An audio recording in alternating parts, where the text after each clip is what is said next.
Hello all, it's ArtisanTony, and this is another video for this shop project for one of our atdrafting.com customers. And right now I'm looking at the slab.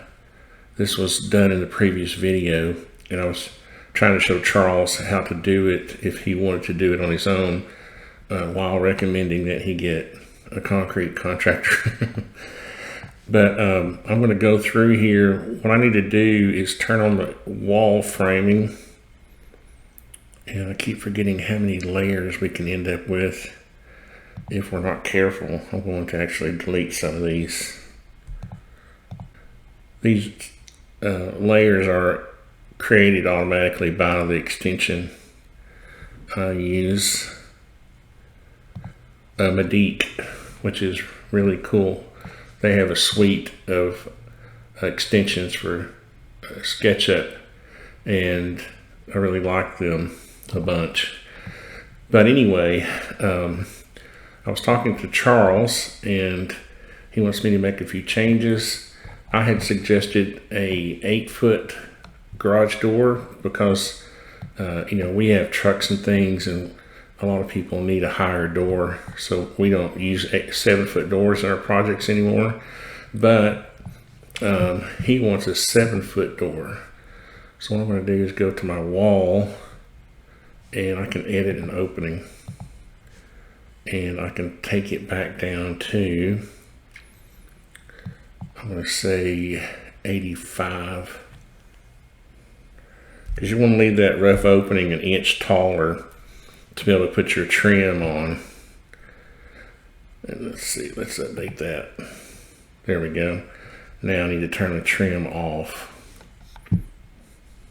I could go down here to exterior trim and just say no for right now, but I'm going to need it eventually. Close. And you'll notice that these this door header extends on either side, and that's part of the portal framing system, where the header extends past the opening, and then your sheeting has a nailing pattern on the outside here. Oops, sorry, the scrolling gets crazy sometimes, I know. You would have, let's turn on our sheeting right quick, and you'll see they're not showing the joints, and you would have a nailing pattern right here. What that does is it helps keep from the building racking back and forth, because you can't get a good diagonal bracing, right? Your sheeting like here is a good condition, because this whole sheet of OSB will create a good rigid diaphragm right here, right? But when you have these narrow openings on both sides of the garage doors, you need portal framing.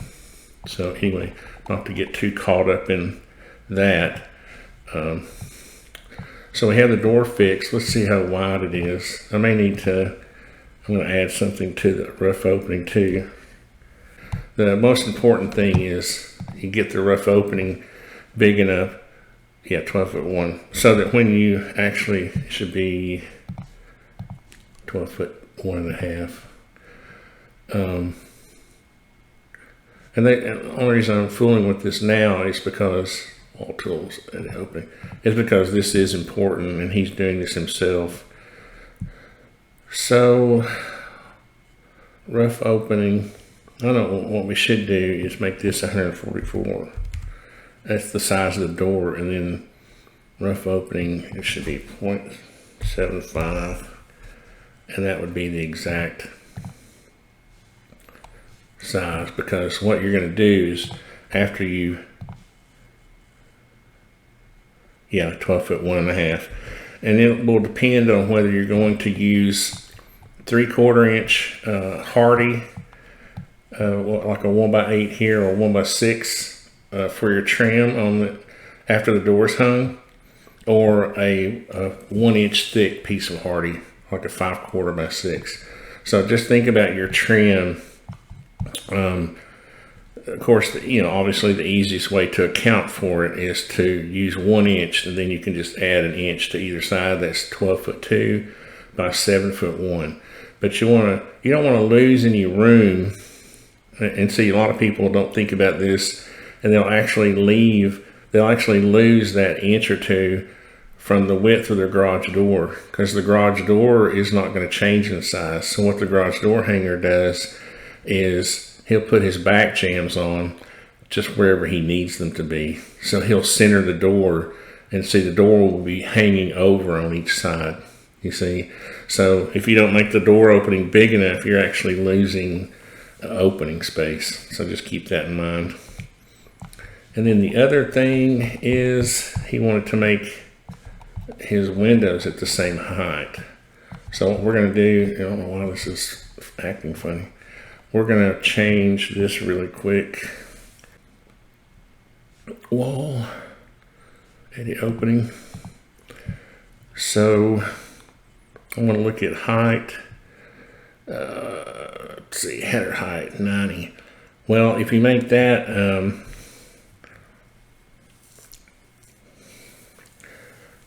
say 7 feet, like your garage door, let's just say 85, because it's at 85, your rough opening. And then you have a 5-foot window. Let's see where that puts us. Should put us within a couple of feet. Yeah, 2.1. And that's fine. If you get too close to if this was 18 inches, they might make you put tempered glass. So, but since it's a garage, it's probably not going to be an issue. So we'll just change those right quick. Wall edit opening. Now, what we're going to do now is start developing a material list. And what I like to do at first is, where's my spreadsheet? This is what it will look like when I send it to Charles. It'll be a nice, pretty spreadsheet. It'll all be organized by, first floor wall framing. This was a multi-story house, so I've got second floor framing and all that. But what I like to do first is take what I call a manual list sheet here. Here it is. And do it by hand, because I don't type very quick. And so what I'll do is, especially for this video, I don't want it to be 2 hours long, which is what it would take to do this. But what I'm going to do is just point out the building materials, and then we'll write them down. So what we want to do is start out with the bottom plate, and that wall, let's see, edit wall assembly, should have a pressure treated bottom plate. Yes, it should. Yes, that's what's going on here. So it's not separating. It's using the same pressure treated bottom plate. Yes, update. And again, I probably should have edit wall assembly, bottom plate. Yes. The reason I'm doing this is so I can change the texture on it, and it won't change all of the textures. And I'm doing it because I can't talk and work at the same time. Edit pressure treated bottom plate. Yes. Okay, so now I should be able to change. You see how it's a different color? I'm just going to kind of make it green. Greener. Select. Oh, edit's what I need. I'm going to change it. Yeah, see, and I'll make it not a weird green, but put that in there. There we go. Just something to remind you that this bottom plate is pressure treated. You see, and that's obviously not the best color for that, but just something to remind you and to remind me while I'm doing material list. So we'll start there. Now we know the garage is 27 feet long, right? So this is at what point, well, the overall is. So this is at the point where you start to decide about lengths of materials. So we know that a 16 footer is not going to make it, and probably not a good idea to try to, let's see if a 16 footer would fit. You know what, a 16 footer will work. Yeah, on the back. Okay, so we'll go ahead and figure 16 footers. And here's how you do this to keep from being short. So you'd figure 2 for this length and 2 for that side. So that's 4, 5, and just go ahead and say 6, okay? Be brave, don't be a chicken. This is how you figure your waist, okay? 2, 4, 6, okay? So we're gonna have 6, I'm writing 2 by 4 by 16, pressure triggered. Okay. So we have 6, 1, 2, 3, 4, 5, 6. And the reason for the way this works out is there's many things that can go wrong, and you can just go to, and I have a short blurb about this on atdrafting.com for people to read when they are, this is where you pay for your services, but here's a little, you know, these are the disclaimers kind of for material list and model accuracy. You know, we talk about method of delivery, weather and storage of materials, cutting mistakes, means and methods, and don't panic, okay? So you can read that, and that'll give you a reason for figuring in some extra material and knowing how to do that. And what we're doing is figuring our plate material. So we got our bottom plate, and now we're going to do our top plates. And of course we have 2 top plates. So that would double our original. But I'm going to tell you right now why you should even figure more. So we're going to start off with 12. 1, 2, 3, 4, 5, 6, 7, 8, 9, 10, 11, 12. And now you're going to look at this, okay? So you're going to need one for here, 13, 14, okay? And we typically do not use we don't use studs for sill material or headers, okay? So I'm going to write down 14 right quick, just so I don't forget. 2 by 4s by 16, and these are going to be called SPF, okay? Spruce pine fir is an indication to your material supplier that these top plates are of typically spruce, but we call it SPF, spruce pine fir. It's just a general designation. They know their plate material that way, okay? So I've got 14, and then we've got 1, 2, 3, 4. There's going to be one more for your windows, because there's 1, 2, 3, 4 windows, and you know that's going to, you just allow a 4-foot piece for them, okay? They are, and I know what the size of the windows are, but I'll show you. And we'll talk about rough opening sizes here in a minute. Well, let's talk about it right now. As a matter of fact, let's turn on the windows. You see, it doesn't draw the rough opening. Well, it's got the window in there with a space around it though. So they're probably using windows where the rough opening is the call size. There's a lot of detail we could get into on this kind of thing, and all of it's in my head, and I don't know how much you want me to spill out, but window rough opening sizes are based on by manufacturer. So you have to decide what manufacturer you're going to use first. You have to decide on the actual window, and then go to the window size chart to see what their rough openings are. Okay. Sometimes you will run into a window manufacturer that uses what we call the call size. 3050 is the call size, and sometimes, like on vinyl windows, that's also the rough opening, and they undersize the window to fit in that rough opening. Some manufacturers use the call size 3050, and then you have to expand the rough opening, say 1 inch all the way around for that. So, but there's no reason to assume that a 3-footer will work there. So you'll want to make that a 4-footer, okay?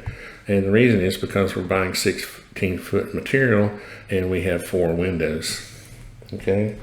So that's another one. I'm going to put a little mark there. Now, you see these headers. Some people will build their headers like this, and some people will build them. Let's do it like, let's just grab this wall. And this is actually really kind of cool how Nathan at Medique does this. Oh wait, I can just do this through the regular menu. You can talk about the header. You can specify it. You can talk about it. You can specify the header. Oh, you know what it is? It's in the window. That's what it is. Wall tools, edit opening. It is in the window. I was wondering why it wasn't there. Built up header.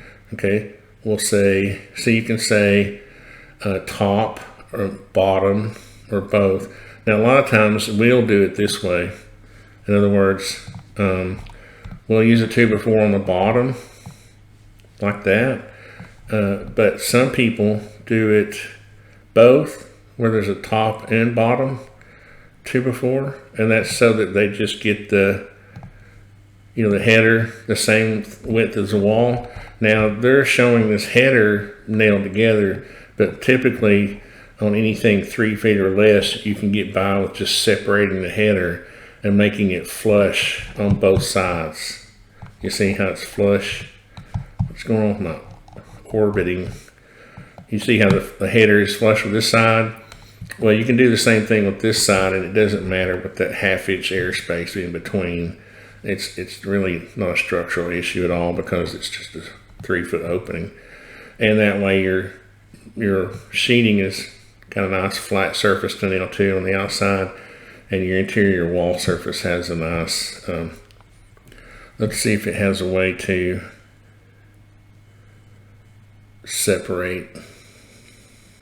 Okay, so I don't want to get caught up in too much of that extension stuff. The point to this is that you're going to need 2x4s for that, okay? So you could say, and a lot of times I'll just order a 16-foot 2x4 for each window. Okay, and you say, well, it's only 12 foot. Again, yeah, right. You're also going to need blocking in places. So this is the kind of thing where the experience comes in, and I just know that I'll order a 16-foot 2x4 for each one. Okay, 1, 2, 3, 4.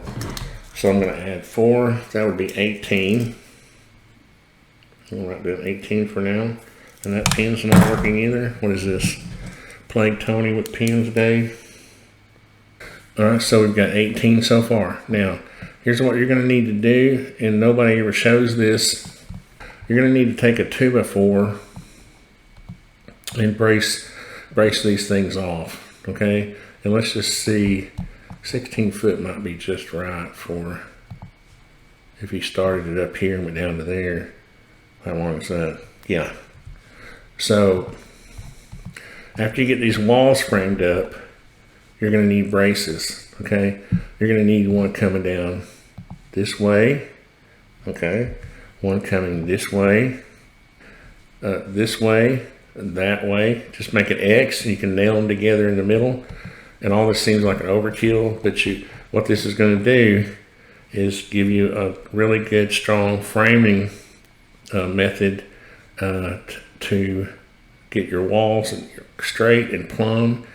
And in the middle, what I usually do is I will, on 27 feet, you could probably get by with one brace in the middle, maybe two, is take and nail, take a 16-foot 2x4 and nail it on the side of a stud here and go down to the bottom on this side. But you'll probably have to extend it with a scrap piece. And you see, here comes your scraps, okay? That piece that you thought I had left over on each window, a 4-foot piece, you're gonna nail it to the end of your 16-foot 2x4 going this way out here. Because why? Because that's almost 18 feet, okay? So you see, you're not going to have that much material left over, okay? So let's count our braces. You got 2, 4, 6, 8, okay? So you need 8 more 2x4s, and this is where a lot of homeowners get mad. I'll have, you know, on a house you'll have like 40 2x4s for braces, but you just got to have them. Now later on, after you get your sheeting on the house and you get your roof framed up, you can take those 2x4s that you're using for braces and use them for soffit blocks, you know, all that. You'll need them somewhere. And if you have leftover, you can build yourself a workbench back here somewhere, and everything will be copacetic. So we had 26. I'm just going to go ahead and say 30, okay? And you'll thank me for this later. 30, okay? All right, now studs. Now we've got our bottom plate, all of our other plates, our you know, rough opening plates for our headers and sills, because we don't use studs for this, okay? Studs are more expensive than your plate material because they're pre-cut, and they're also a better grade of lumber. The stud is actually a grade, not just the name of it. It's stud grade, okay? It's nice and straight, not many knots, and it's stable, okay? So now what we normally do is we'll figure a stud for every foot. And on a normal house, you can get by with that because there's this economy of scale, or there's this you know, thing about the scale of the thing. But on a small garage, we need to test that, okay? So let's just add it up right quick. We know we've got, let's just say 27 plus 27 is 54. I knew that. I'm going to go ahead and say 17 because it's like 16 foot 8. Okay, so that's 88. So let's just take a second and count them. Now I notice this corner here is not the way we normally do this. We would, and this is in that extension, and this is my fault because I didn't select the right corner. I said 3 stud corner, 3 stud block. Yeah, that's how it's done right there. Okay, and the reason I wanted to mention that is because you see, when you start framing a house, and again, this works better on a house because you've got a lot of windows and doors, okay?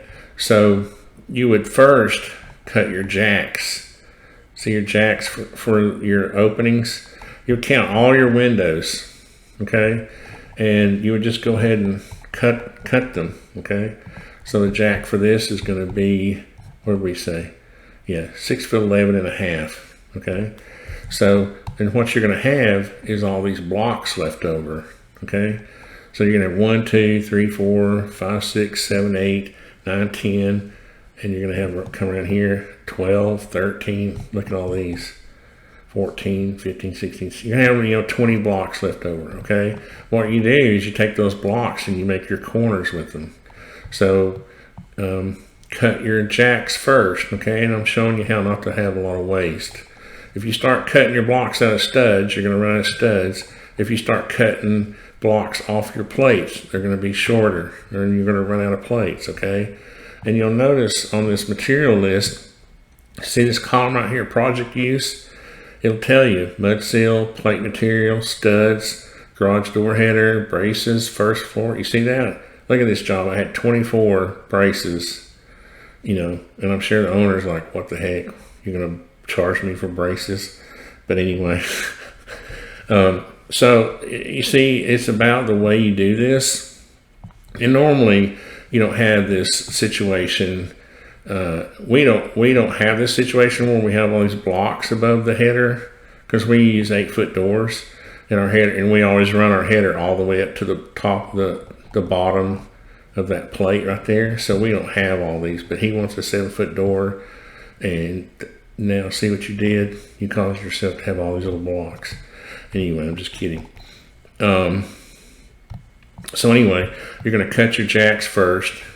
And we actually make the jacks. We get 2 sawhorses. We set up. We get a bunch of studs, and we cut.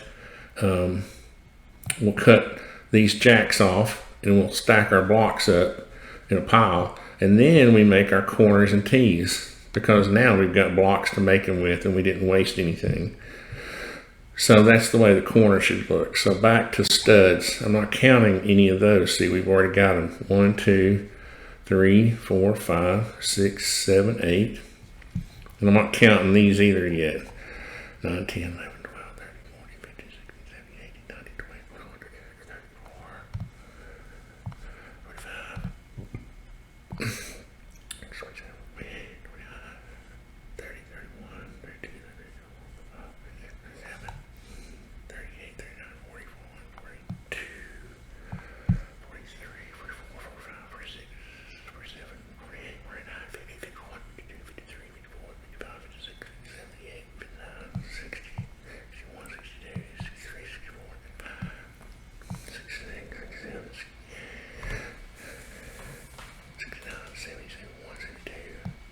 23, 24, 25. So I came up with 77, okay? But if you use the rule of thumb of 1 stud per linear foot of wall, you're gonna have enough to do all these blocks with, okay? So we're gonna leave it at 88 studs. And these are 104 and 5/8 studs, okay? And these are pre-cut. So when you call the material supplier, you say I want 9-foot studs. We just call them a 104, okay? 104 and 5/8. An 8-foot wall stud is 92 and 5/8, okay? 88. I like the number 88. I'm gonna write down plates and braces. I would normally separate the plates from the braces, but on a small job like this, I'll just have it all one category. Okay, now headers, okay? Now we normally use 2x10 headers, 2 2x10s, 8 feet of 2x10. So for each opening, because 3 feet won't do it, because you have to have a 38-inch opening for a door. And so then you're talking about 41-inch header, okay? So you might as well figure a 4-footer. And then so you got 2 of them, that's 8 feet. So you got 1, 2, 3, 4, 5. So that's 40 feet, okay? So there's a 16-footer, there's a 16-footer, and you might as well trust me on this. Get 1, 2, 3 16-footers, okay? 3. Let's see this. Is that right? 1, 2, yes, 3. 2x10s by 16 headers. Okay. Now you want your garage door header to be an LVL. Okay. And I know this is shown as a 9, probably 9 1/4, 9 1/4 1/4, but I want it to be 11 7/8. Yeah, this needs to be 2.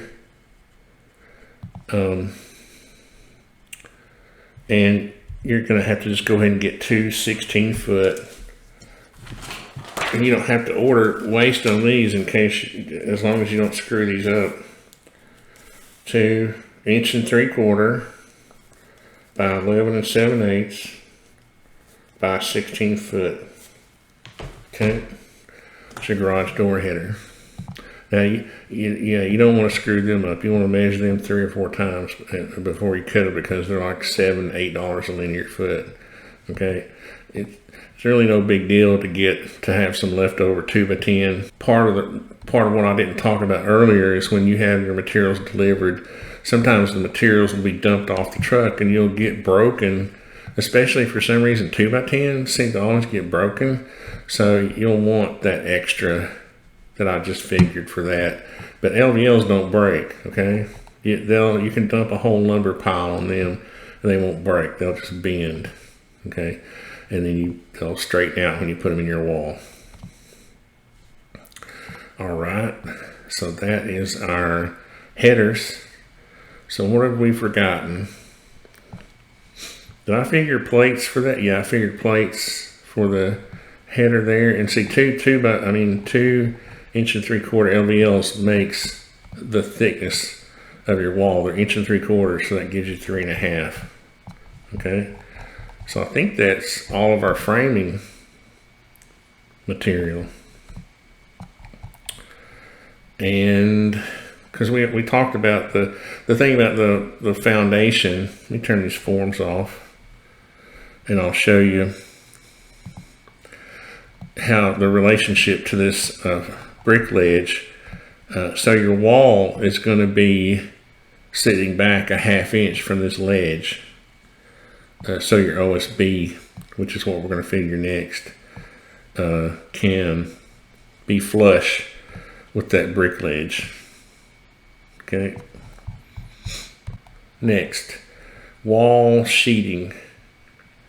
Wall sheeting. Okay. So what we're going to do here is you're going to have a joint, because one thing that this extension doesn't do is show your joint lines 48. So there's our first sheet. And the reason I'm not going to do this on all of them is because if I ever regenerate these walls, I think these lines will, it'll regenerate this sheeting without the lines on them. Well, the lines may stay. Where's my line? There it is. You see, but your sheets are only 8 feet tall. I'm just going to draw this line all the way across. Instead of messing around with it. So I guess my point is, and I'm going to copy this line and that line, and we're just going to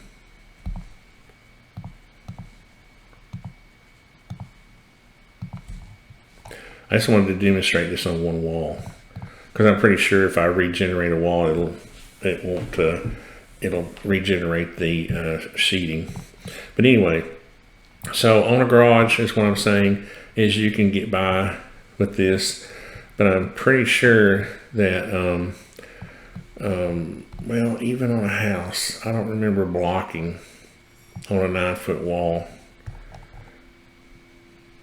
Yeah, you just have to remember that OSB is really meant to be nailed at 6 inches around the edges, and then 8 inches in the field. And when you have that joint, joint stopping short of your top plate, see, on a regular height wall, your OSB makes it all the way to the top plate, obviously, and you can nail it at 6 inches. But the problem here is you can only nail it this top piece here can only be nailed on the studs. So you're literally only nailing it 16 inches here.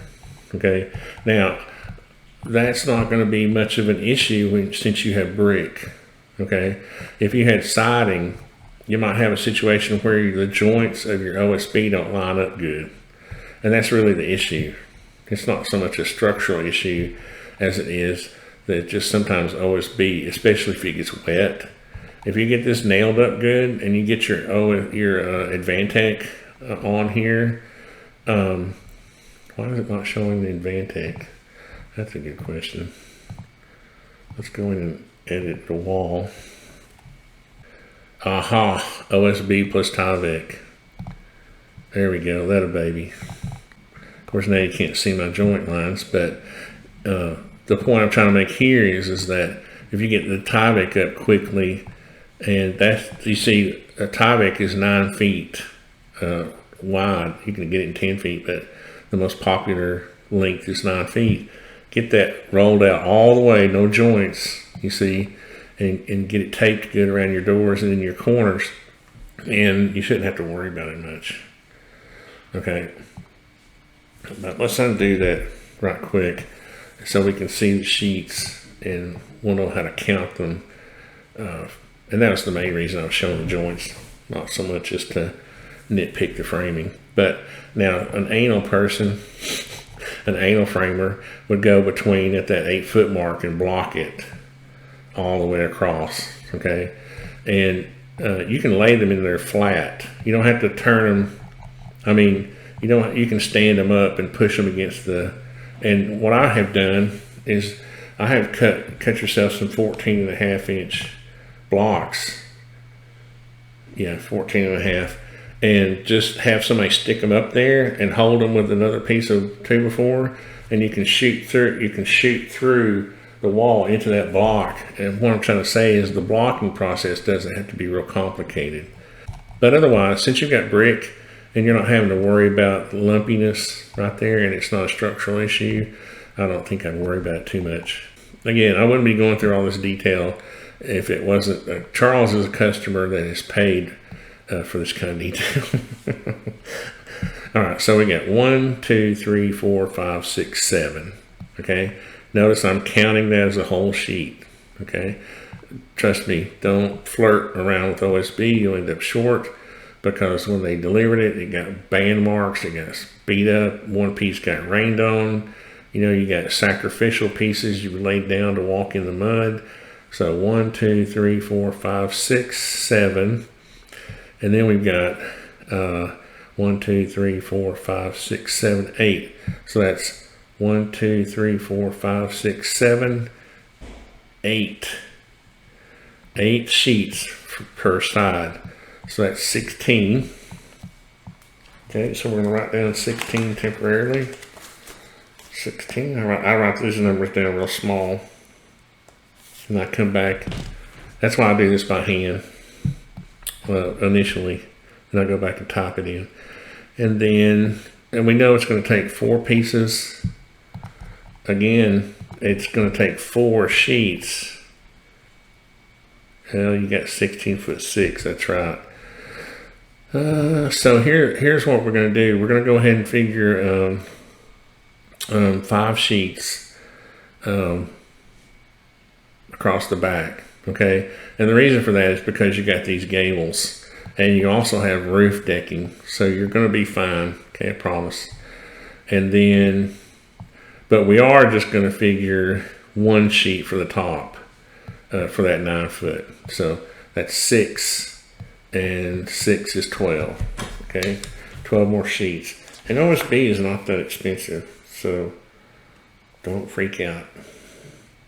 It's only like $8. Well, it used to be like 7 something. Now, how you figure your gables? You would figure this as a big rectangle. Okay, and that gets your front and back.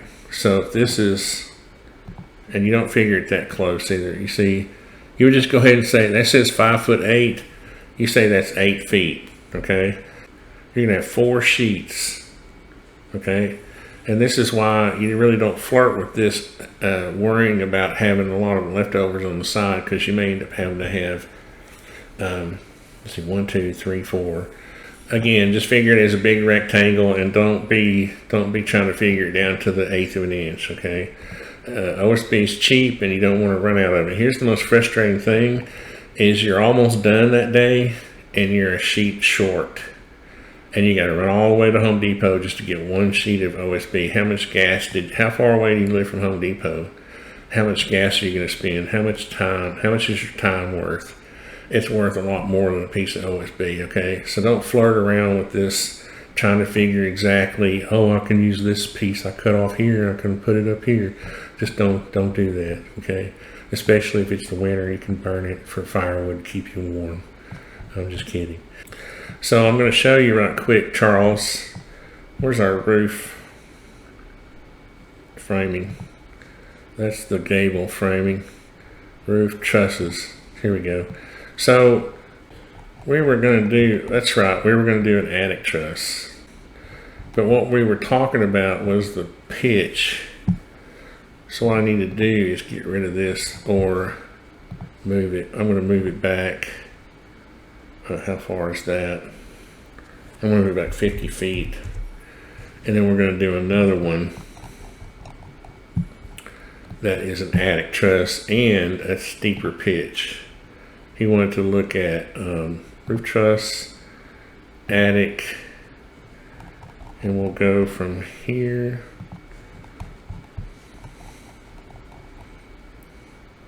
We just figure the framing on our roof trusses sizes. We don't try to add the OSB. We just, because the OSB gets put on after the framing.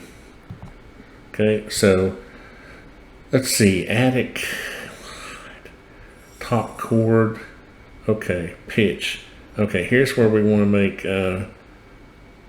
this 10. I think we had 16 inches. Top cord pitch. Yeah. Overhang, right.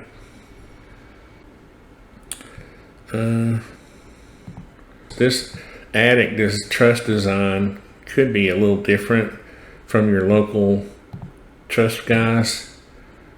But that's got 4'6". So we're not gaining much in there. I mean, I think you could probably get that to 5 feet, but that would be kind of what it would look like if you used an attic truss and a 10-12 pitch. You can kind of see the other one was an 8-12, and it was just regular trusses. What we were trying to do was get him some storage in the somewhere in between one of these. He just picks a point. You'd want to do it, back maybe 10-12 feet to keep out of the way of the garage door structure, rails and all that in the motor. But somewhere here in the back, you'd have a attic folding down stair. And when we decide how this is going to lay out, I'll put that in. I'll show you how that works.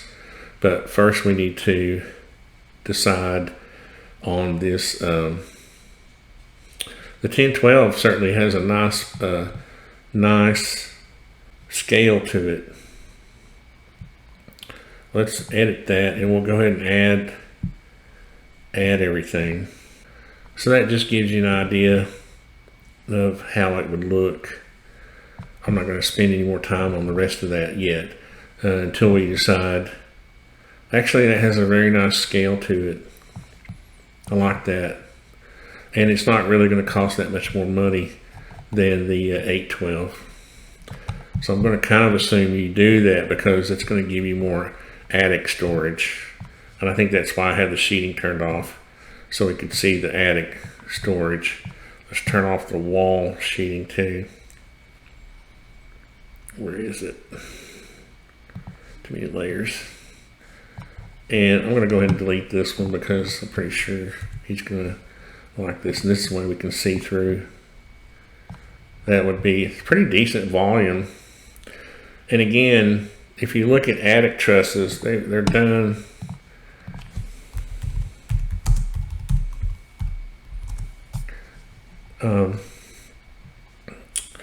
in different ways based on, well, it looks like they're done pretty much all the same. I guess I've seen them. That's kind of an overkill, all that stuff up there. I don't think it's necessary. But you can see here, you're just going to have some kind of, volume. So it looks like Nathan's pretty close. Well, I didn't quite understand why we needed this 2x8 right here. I don't think you need that.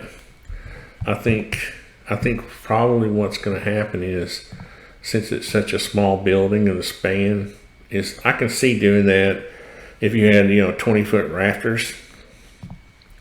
But let's go back and look at our top chord depth. If we did those at 3.5, 3.5, yeah, you see what that does is it gives you more. It's not a whole lot more, but it gives you a little more volume in there. And of course, this gable end, but you also wouldn't use this wide of a barge rafter either. You would go ahead and use a 2x4 barge rafter, because you'd want to be able to use a 1x6 fascia if you wanted to. So sub fascia, there we go. 3.5 update. Well, let's see. Rake board. He's calling it rake board. We call this a barge rafter. 3.5 update. There we go. There we go. That's probably what your truss manufacturer is going to show you, is this. As a matter of fact, you could show them this truss and they go, oh yeah, it would look like that. Okay, so what that would do, let's measure again. From there to there, 4'7". Not bad, not bad. I mean, you would have to, be on your knees in there, scrunching down, but still, that's a pretty decent amount of storage. And I would leave these, if you're going to use this for storage, I would leave the bottom cord at least a 2x6. You know what? I just realized how we can gain some more. Yeah, that's not necessary. If you're just going to put lightweight storage up there, and the building's only 16 feet wide, or the span's about 16 feet in between the walls.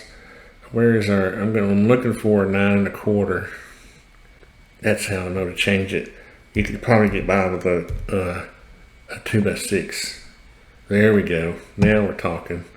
You're not going to be there's not enough space up there to store, a tank. So you could probably get that 4'6". Yeah, that's where we are now. And I'm going to stop this here, because the next thing we would figure are the trusses, because we have our wall framing, all of our headers, our plate material, and our OSB for our sheeting.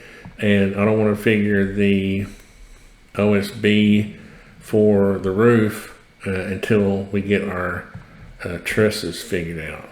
Okay, but that's a good looking shop right there. I love that 10-12. I really love proportions. I love looking at them, and this proportion of the height to the width of this building is really good looking.